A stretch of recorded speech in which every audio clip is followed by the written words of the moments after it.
जोडशब्दांचा अभ्यास करूयात।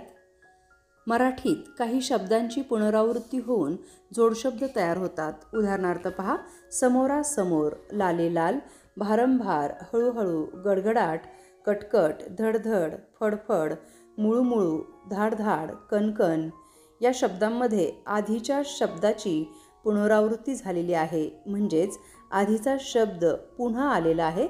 अशा शब्दांना जोडशब्द म्हणतात। आणखी एक पाहूयात। काही वेळा पहिल्या शब्दाच्या अर्थाचाच शब्द जोडून येतो। उदाहरणार्थ पहा, ओढाताण, आसपास। काही वेळा दुसऱ्या शब्दातील फक्त एखादे अक्षर बदलते।